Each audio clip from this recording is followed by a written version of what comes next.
जय जय रामकृष्ण हरी सुप्रभात. गजर कीर्तनाचा सोहळा आनंदाचा या कार्यक्रमात मी दीप्ती भागवत तुम्हा सगळ्यांचं भक्तिपूर्वक स्वागत करते. लाख ज्योती उजळती होता आठवण, वाटे नित्य गुरुचरणांना द्यावे आलिंगन. आज गुरुपौर्णिमेचा पवित्र मंगलमयी दिवस. तुम्हा सगळ्यांना गुरुपौर्णिमेच्या खूप खूप शुभेच्छा. ब्रह्मा, विष्णू आणि महेश या तीनही देवतांचे एकत्रित अवतार म्हणजे आदिगुरु गुरुदेव श्री दत्तात्रेय. सृष्टीच्या उत्पत्ती, स्थिती आणि विनाश या तीनही तत्वांनी युक्त अत्री मुनी आणि अनसूया पुत्र गुरुदेव दत्तात्रेयांची महती ही वर्णनात येत आहे. मुखमंडलावरील ज्ञानाचं तेज आणि वृत्तीतला वैराग्य भाव याचा आदर्श म्हणजे श्री दत्तगुरु. आज दत्तगुरूंच्या चरणी प्रार्थना करताना हेच मागणं मागूया. ज्याप्रमाणे दत्त महाराजांनी सत्व, रज आणि तम या तीनही गुणांचा मेळ राखत महानता प्राप्त केली, तद्वत आम्ही देखील या तीनही गुणांचा योग्य तो समतोल राखत या नरदेहाचं नरजन्माचं सार्थक करावं. अवधूत चिंतन श्री गुरुदेव दत्त दिगंबरा दिगंबरा श्रीपाद वल्लभ दिगंबरा.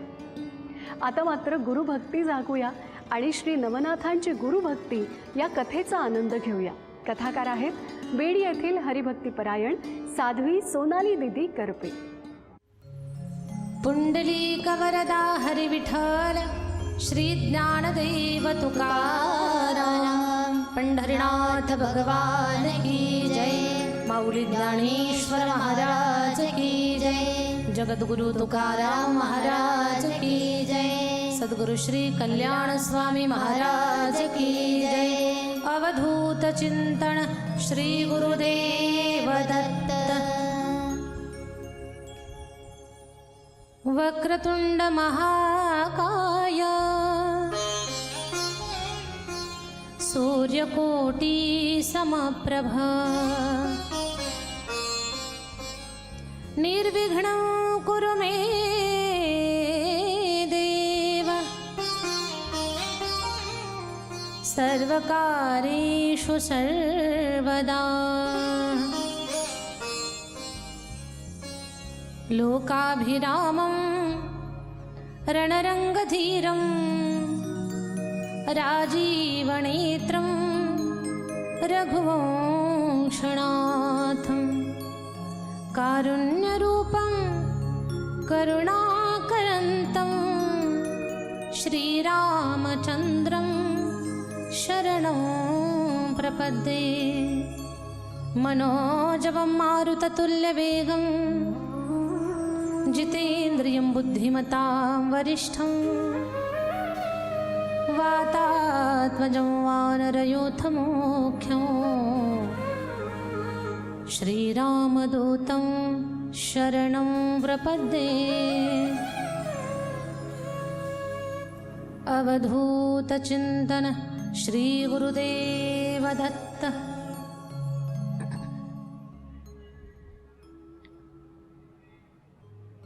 गुरुपौर्णिमेच्या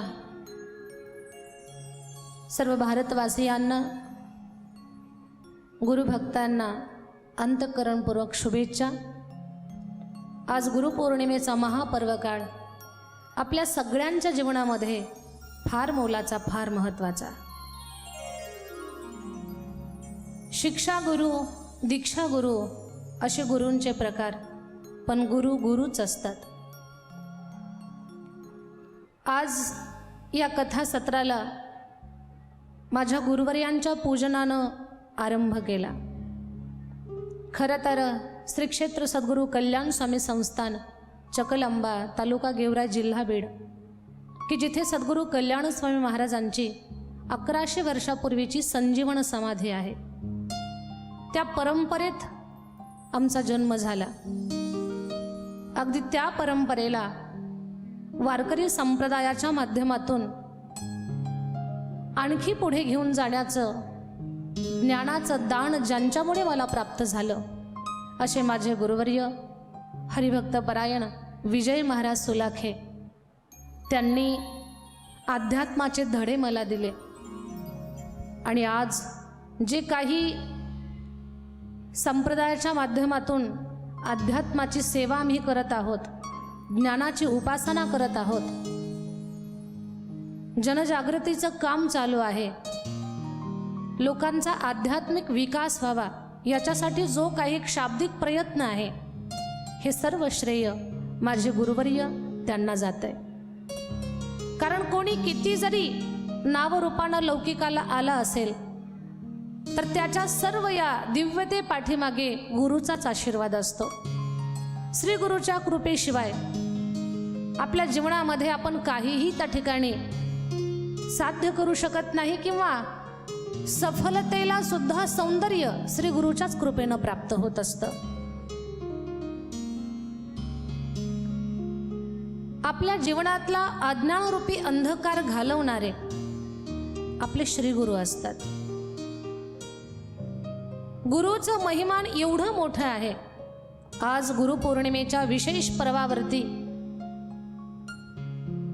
गुरुपौर्णिमा केव्हापासून साजरी झाली किंवा ही केव्हापासून साजरी करू लागले, तिचं महत्त्व काय, या सगळ्या गोष्टींचं चिंतन आजच्या कथासत्रात आपण करणार आहोत. नवनाथांची गुरुभक्ती या कथासत्राच्या माध्यमातून. पण त्या कथेकडे वळण्या अगोदर काही क्षण आपण भजन करू. हरि ओम चैतन्य मच्छिंद्रनाथाय नमो नमः, गोरक्षनाथाय नमो नमः, जालंधरनाथाय नमो नमः, श्री गुरुदत्ता दिगंबरा दिगंबरा दिगंबरा, श्रीपादवल्लभ दिगंबरा दिगंबरा दिगंबरा, श्रीपादवल्लभ दिगंबरा. काणीफनाथाय नमो नमः, चरपटिनाथाय नमो नमः, वटसिद्धनागनाथ नमो नमः, श्री गुरुदत्ता दिगंबरा दिगंबरा दिगंबरा, श्रीपादवल्लभ दिगंबरा दिगंबरा दिगंबरा, श्रीपादवल्लभ दिगंबरा.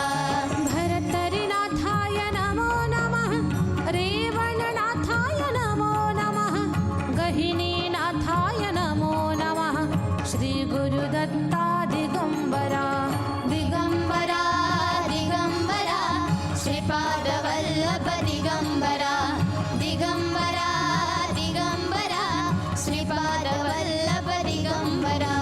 श्रीपादवल्लभ दिगंबरा, श्रीपादवल्लभ दिगंबरा, श्रीपादवल्लभ दिगंबरा, श्रीपादवल्लभ दिगंबरा दिगंबरा दिगंबरा, श्रीपादवल्लभ दिगंबरा दिगंबरा दिगंबरा, श्रीपादवल्लभ दिगंबरा.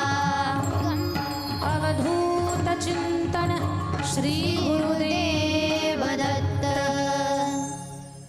नवनाथांची गुरुभक्ती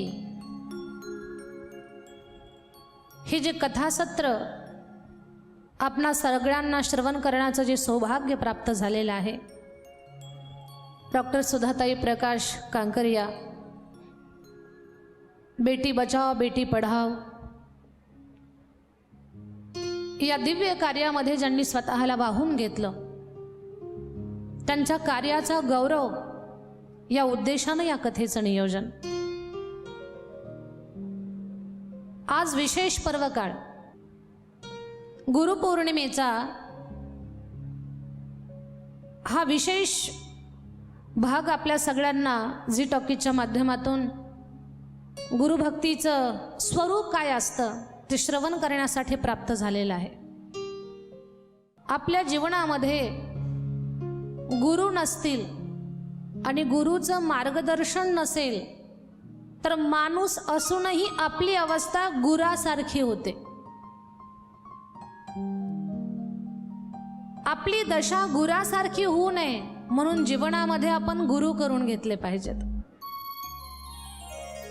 ज्ञानोबारायांचं तर सद्गुरुनाथाच्या चरणावर एवढं समर्पण आहे. ज्ञानेश्वरीच्या प्रत्येक अध्यायाची सुरुवात श्री गुरूंच्या चरणावर समर्पण करूनच आहे. प्रत्येक ओवीचा भाव सद्गुरुनाथांच्या चरणावर जी निष्ठा शिकवणारा आहे.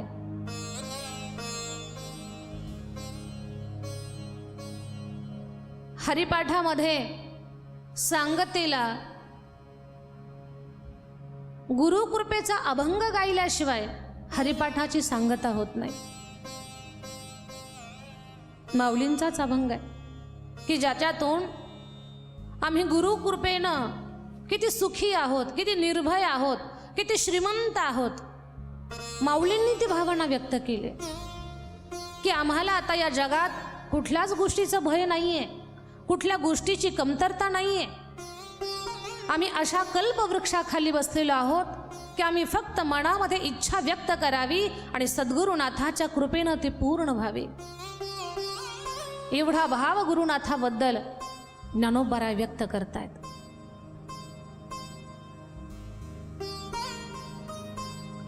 श्री गुरु सारिखा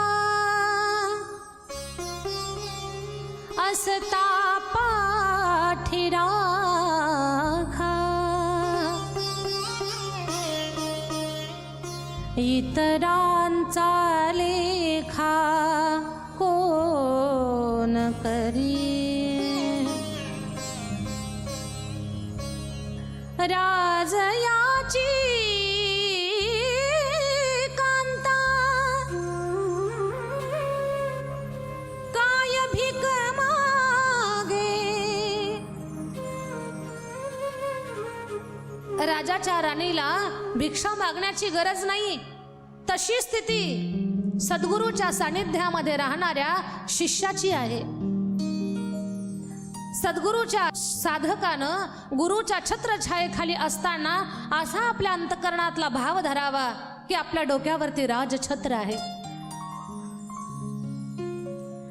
राजयाची कांता काय भीक मागे, मनाची या जोगी सिद्धी पावे.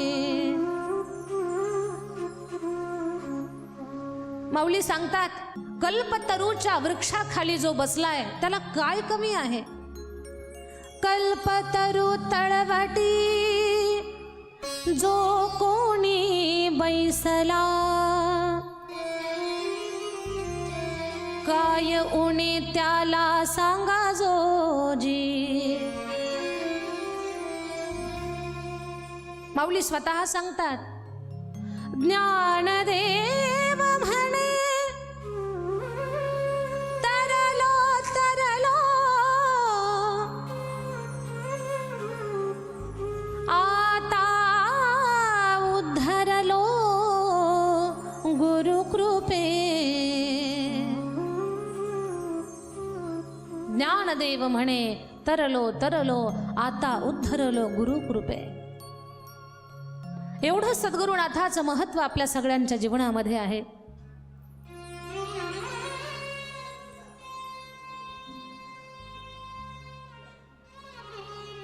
आणि आज गुरुपौर्णिमेच्या विशेष भागामध्ये गुरुपौर्णिमे संदर्भात काही गोष्टी तुम्हाला सांगणार आहे. या गुरुपौर्णिमेला व्यास पौर्णिमा म्हणतात. आजच्या दिवशी आपण आपल्या जीवनामध्ये केलेल्या गुरुवर्यांचं पूजन करावं. सगळ्यात पहिला मुद्दा, गुरु केले नसतील तर गुरु करून घ्या. आणि आपल्या जवळच्या क्षेत्रामध्ये गुरुवर्यांकडनं आपण अनुग्रह घ्यावा. खूप दूरवर गुरु शोधायला गेलो आणि वर्षातला जो महत्त्वाचा दिवस आहे गुरुपौर्णिमेचा, त्या दिवशी जर आपल्या गुरुवर्याकडे आपल्याला जाणं नाही झालं तर आपल्या मनामध्ये हुरहुर राहते. म्हणून जवळच गुरुस्थान शोधावं आणि अनुग्रहित व्हावं. गुरुपेक्षाही, गुरुच्या स्वरूपापेक्षाही गुरुनं जो दिलेला मंत्र आहे तो फार मोलाचा आहे. गुरुचं स्वरूप आपल्याला महत्वाचं आहेच आहे, पण गुरुमंत्र अधिक महत्वाचा आहे. कारण प्रत्येक गुरुची इच्छा असते माझ्या शिष्यानं जी साधना दिलेली आहे, जी उपासना दिलेली आहे, ते निष्ठेनं करावी. आणि त्या साधनेच्या माध्यमातूनच आपण सतत गुरुच्या सानिध्यात राहत असतो. म्हणून गुरुने दिलेली साधना ती फार महत्वाची आहे. मग ती मंत्र उपासना असेल, आणखी सद्गुरुनाथानं जी काही आपल्याला सेवा सांगितली असेल ती सेवा असेल, त्या सेवेप्रमाणे आपण चाललं पाहिजे, जेणेकरून प्रत्येक क्षणाला, प्रत्येक पावलाला, प्रत्येक श्वासाला गुरुचं स्मरण आपल्याला राहील.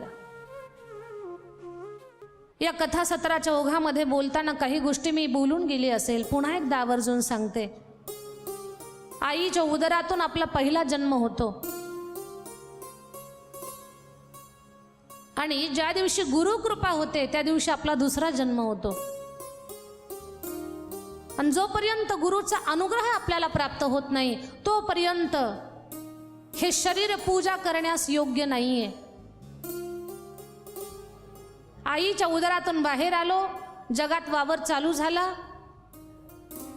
तरीही हे विटाळलेलं शरीर पूजा पाठ पवित्र कर्म करण्यास योग्य नाहीये. ज्या दिवशी हा देह सद्गुरु कृपेनं त्याचा पुन्हा दुसरा जन्म होईल, याचा अर्थ सद्गुरूंचा अनुग्रह प्राप्त होईल. सद्गुरूच्या कृपेनंतरच हा देह पूजा पाठ हवन यज्ञयाग करण्यासाठी योग्य होईल. कारण गुरुचा अनुग्रह प्राप्त झाल्यानंतर आपण द्विज होतो आणि जो द्विज आहे तोच पूजा करण्यास पात्र आहे. असंही आपण नेहमी कधी कधी ऐकताना ओघानं ऐकतो, गुरु करून उपासना करणं, गुरु करून नामस्मरण करणं, गुरु करून सत्कर्म करणं म्हणजे भाजलेल्या मडक्यामध्ये पाणी भरणं. आणि गुरु न करता चाललेली उपासना, चाललेलं सत्कर्म, नामसाधना कच्च्या घड्यामध्ये पाणी भरण्यासारखं आहे. सगळी सुज्ञ माणसं माझ्या समोर आहात. भाजलेल्या घड्यात पाणी थांबतं का कच्च्या घड्यामध्ये थांबतं? भाजलेल्या घड्यामध्येच पाणी राहतं. कच्च्या घड्यातलं पाणी पाझरून निघून जाईल. थंडगार पाण्याचा आस्वाद मिळणार नाही आपल्याला. म्हणून जे घडे अजूनही भाजलेले नाहीयेत त्यांनी भाजून घ्या, याचा अर्थ अनुग्रहित व्हा.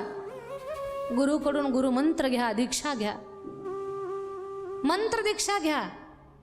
बाकीच्या दीक्षा घ्यायची काही गरज नाही. ती योग दीक्षा, संन्यस्त दीक्षा ही प्रारब्धानं मिळत असते, पुण्याने मिळत असते. आणि मंत्र दीक्षा सुद्धा पुण्याने मिळत असते. भगवान परमात्मा आपल्याला संन्यस्त जीवनानं चालवणार आहे का गृहस्थ जीवनानं चालवणार आहे ही ईश्वराच्या हातातली गोष्ट आहे. फक्त ज्याही मार्गावर चालाल त्या मार्गावरती सद्गुरूंचा अनुग्रह प्राप्त करून जीवन सुंदर बनवण्याचा प्रयत्न करा आणि जीवनाला सफलतेच्या वाटेवरती घेऊन चाला. आपल्या जीवनामध्ये गुरुचा अनुग्रह फार मोलाचा आहे.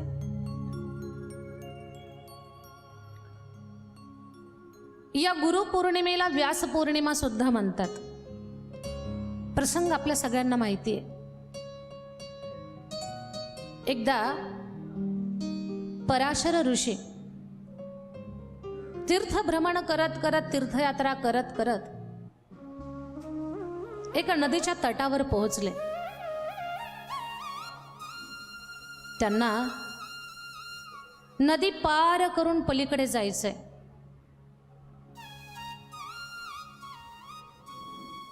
पण रात्र होत आलेली आहे. नदीवरती एकच नाव दिसते, बाकी सर्व नावा नदी तटावरील झाडांना बांधून नावाडी आपापल्या घरी गेलेले आहेत. एकच नौका आहे आणि त्या नौकेला चालवणारी एक तरुण मुलगी आहे. आणि ती मुलगी, तिला पाहिले पराशरजीनं. तारुण्य अवस्थेतील ती मुलगी पाहिल्यावर तिची घाई चाललेली होती की आता पटकन नावं बांधायची आणि आपल्याला जायचंय घरी, उशीर झालेला आहे. आता इथे कोणीच बाकी इतर नावाडी थांबलेले नाहीयेत, आपण एकटीच आहोत. तिला निघण्याची घाई. ती घाईनं कडाकडे नाव घेऊन येत असताना पराशरजी तिला म्हणतात, हे देवी, मला नदीच्या पलीकडे जायचंय आणि आता सूर्यास्ताला थोडाच वेळ बाकी आहे. बेटा, मला जरा नदीच्या पलीकडे सोडतेस का? ती मुलगी म्हणते, महाराज, सगळे नावाडी घरी गेले, मलाही उशीर होईल आणि पाहता पाहता आत्ता सूर्य मावळतीला जाईल. मी एकटी कशी घरी जाणार पुन्हा? मला माफ करा, मी तुम्हाला पलीकडे सोडू शकत नाही. बेटा, सूर्याला एका जागेवर थांबवण्याचं सामर्थ्य आमच्यामध्ये आहे. तू ती काळजी करू नकोस. आमच्यासारख्या महापुरुषाला पलीकडे सोडण्याचं सौभाग्य तुला मिळतंय. एक छोटीशी सेवा, छोटीशी मदत कर की पलीकडे सोड. एवढ्या मोठ्या सत्पुरुषाला, तीर्थयात्रा करून आलेल्या महात्म्याला, वयोवृद्ध महात्म्याचा आदर ठेवावा. आपण त्यांना काहीतरी मदत करावी. आपल्या आईवडिलांचे संस्कार आहेत की आपण अडचणीतल्या माणसाला सहकार्य आणि मदत केली पाहिजे, हा आपला धर्म आहे. बरं, आपल्या क्षेत्रातलीच मदत मागताय, नाव चालवू नये हे आपल्याला येतंय म्हणून ते आपल्याला म्हणतायत की पलीकडे सोडा. आणि बाबांनी सांगितलंय की मी घरी पोहोचेपर्यंत सूर्य डुबू देणार नाही. ती मुलगी म्हटली, ठीक आहे. त्या मुलीचं नाव मत्स्यगंधा. ती म्हणते, बाबा बसा नौकेमध्ये. पराशरजी नौकेमध्ये बसले आणि नाव वल्हवत वल्हवत ती तरुणी नदीच्या मध्यभागी आली. ती तिचं जे नाव वल्हवण्याचं जे काम आहे ते तिचं काम करते ती. पण नावेमध्ये बसलेले पराशरजी त्या तरुण मुलीकडे पाहून त्यांच्या अंतःकरणामध्ये कामभाव निर्माण झाला. कामभाव निर्माण झाला आणि पराशर महाराज म्हणतात, हे देवी, तुझ्याकडे पाहून माझ्या अंतःकरणामध्ये कामभाव निर्माण झालेला आहे. ती म्हणते, बाबा, माझं लग्न झालेलं नाहीये, मी विवाहित नाही, मी कुमारिका आहे आणि तुम्ही म्हणताय कामभाव निर्माण झाला. मी तुम्हाला मदत करण्यासाठी आले. तुमची ही गोष्ट मला पटत नाही, हे चुकीचं आहे. हे देवी,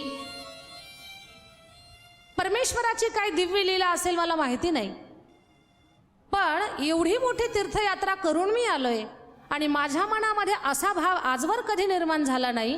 का निर्माण झाला हेही मला कळत नाही. बाबा, माझं कौमार्य भंग करता तुम्ही? नाही.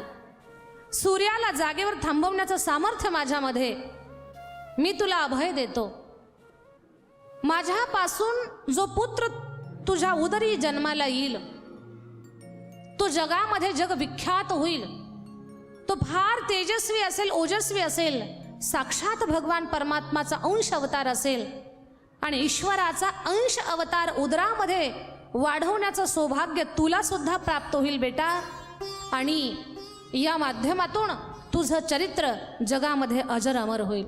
मत्स्यगंधा तर शांत झाली, तिला सुचत नाही. आणि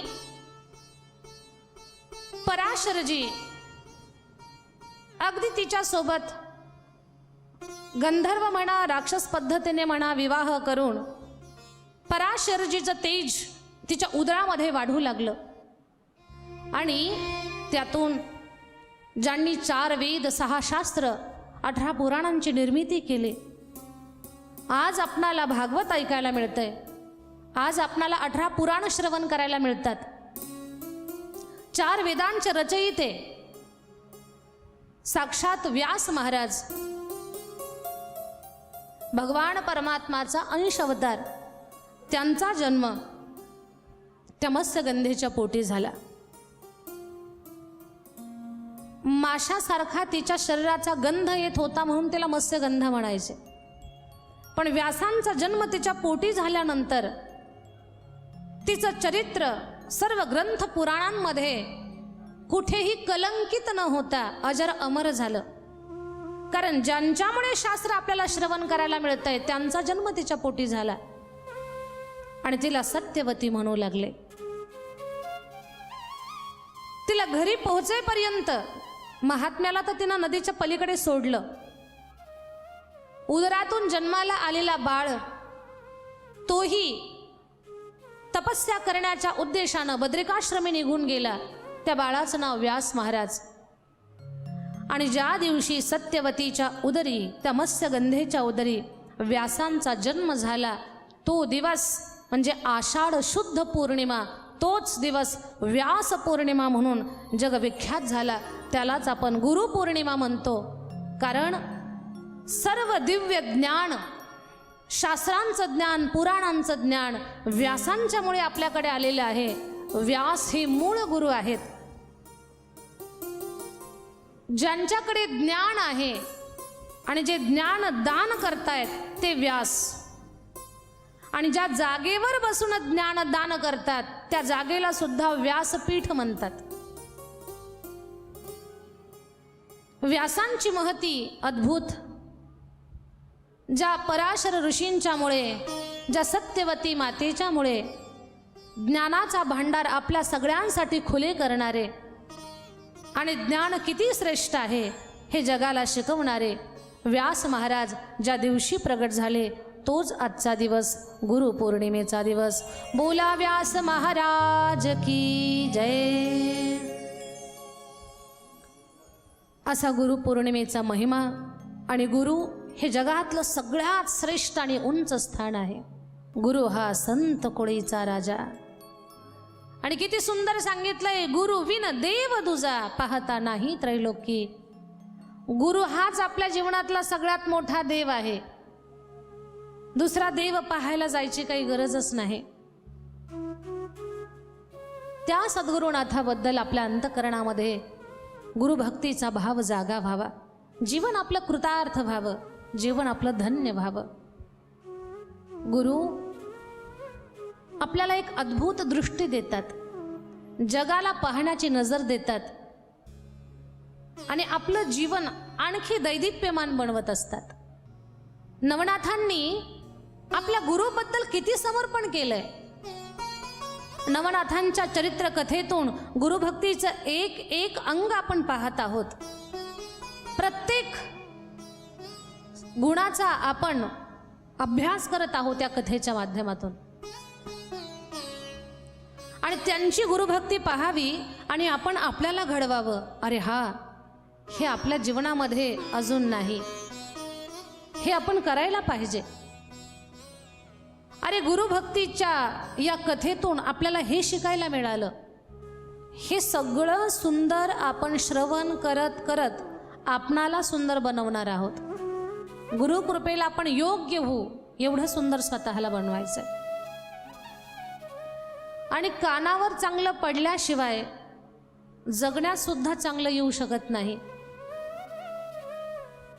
म्हणून ऐकलं तरच आपल्याला जगायचं काय ते कळतंय.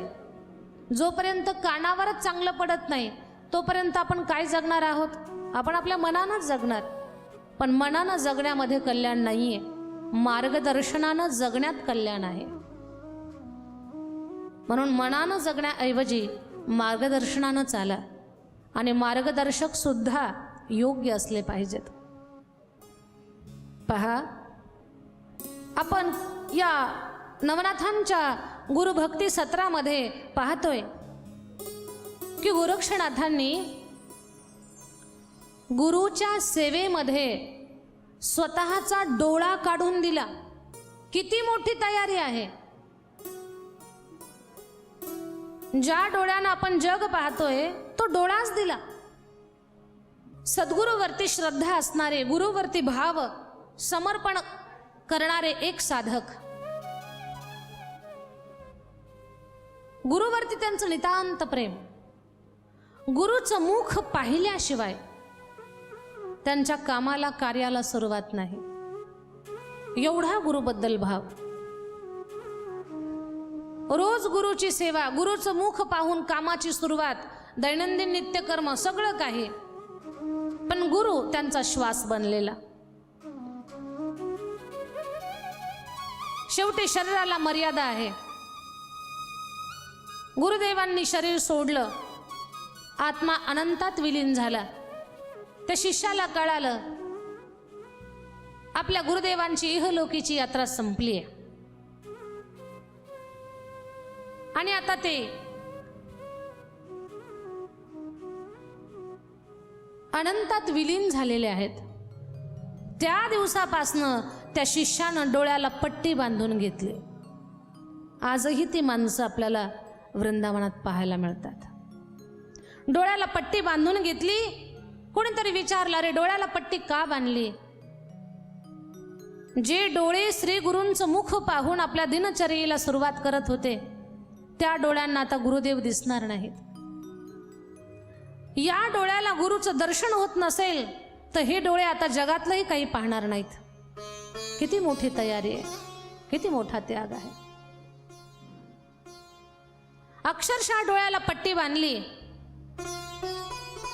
आणि जगातलं काहीच पाहायचं नाही आता, ही तयारी ठेवली. आणि म्हणे देव जर आला दर्शन द्यायला तर, म्हणे देव जरी आला तरी डोळे उघडणार नाही. का? आमच्या जीवनातला देव आमचे गुरुच आहेत. गुरुविन देव दुजा पाहता नाही त्रैलोक्ये. गुरु हाच देव आहे आणि तो देव, त्याला आम्ही बोलवतच नाही. आम्हाला देवाशी काही घेणं देणं नाही. आमचा सगळा भाव आमच्या गुरुच्या चरणावरती अर्पण आहे. एवढं गुरुवरती नितांत प्रेम करणारी माणसं, अशी साधक मंडळी पाहायला मिळतात. एक गुरुसाठी डोळ्यावर पट्टी बांधून घेतात आणि एक गुरुला वड्या आवडतात म्हणून बुबळ काढून देतात.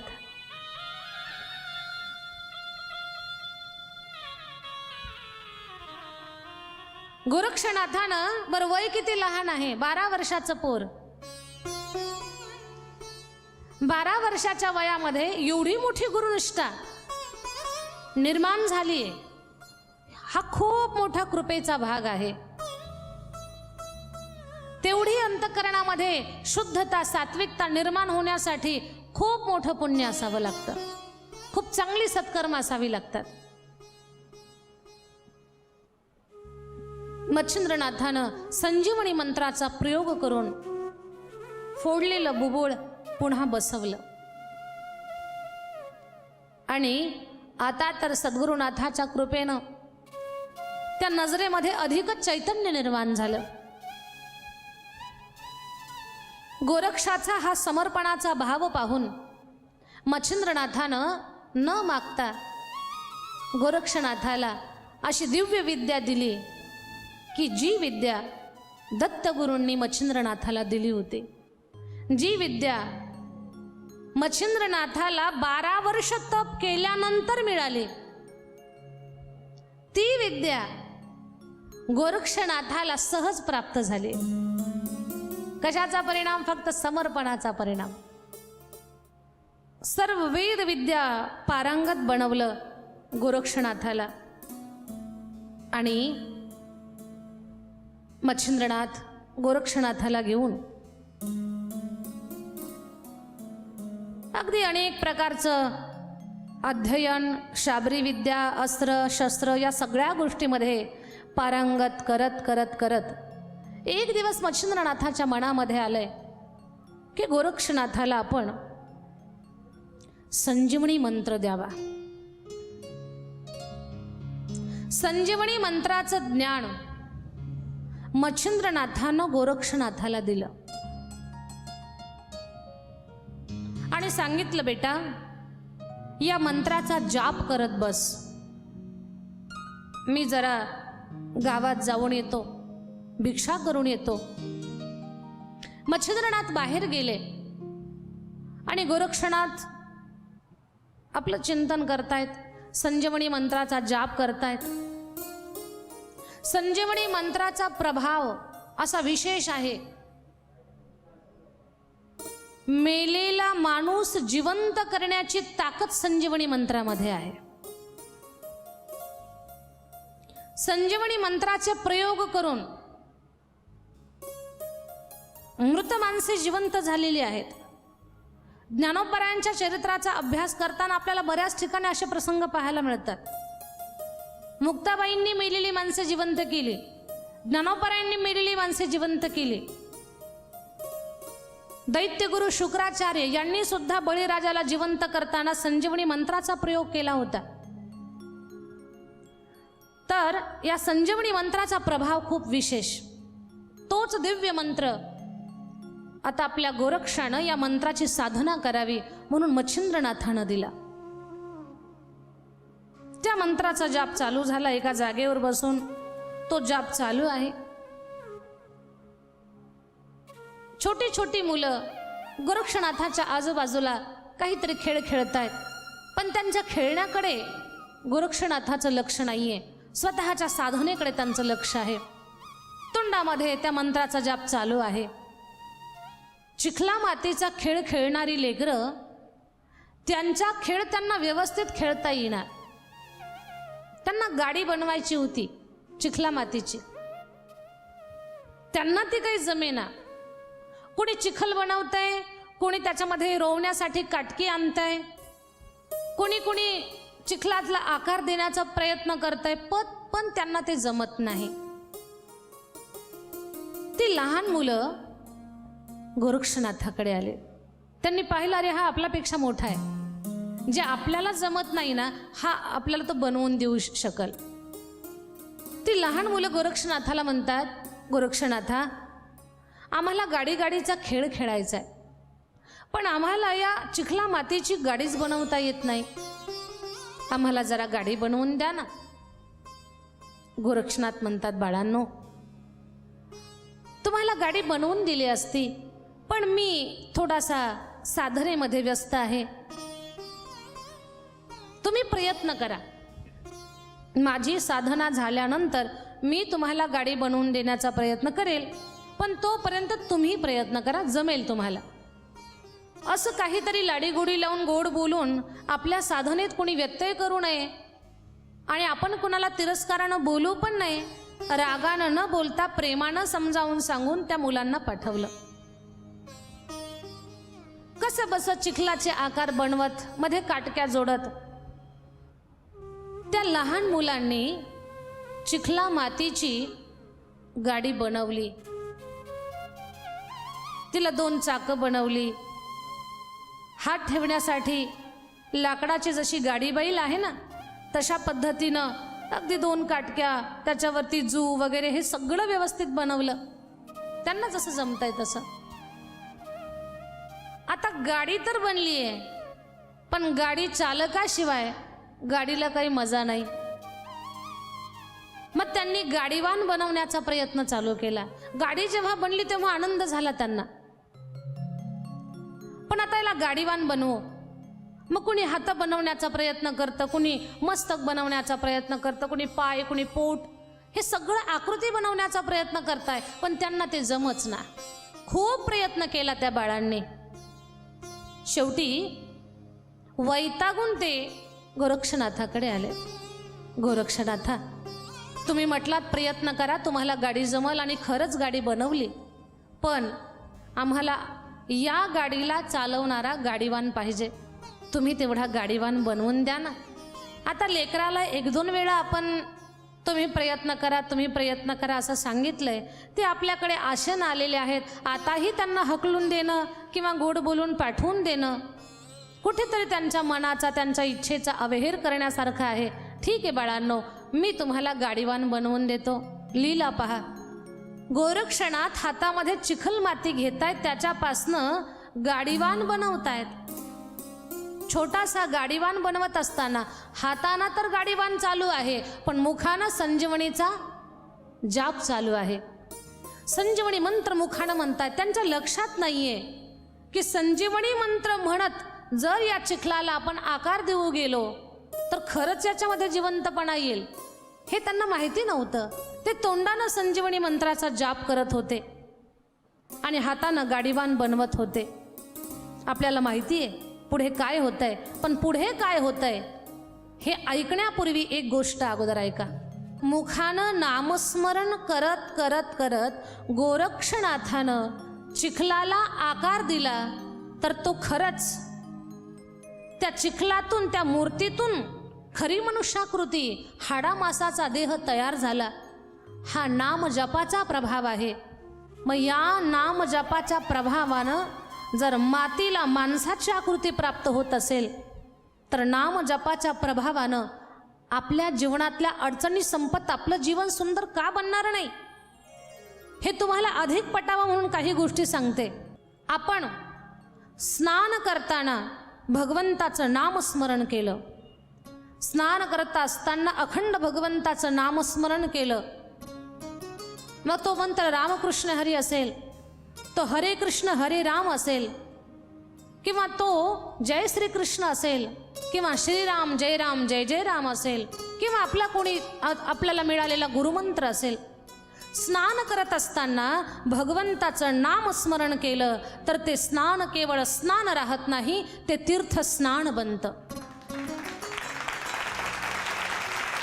भोजन करत असताना भगवंताचं स्मरण केलं, नामस्मरण केलं, तर भोजन केवळ खाणं राहत नाही, तो यज्ञ बनत असतो.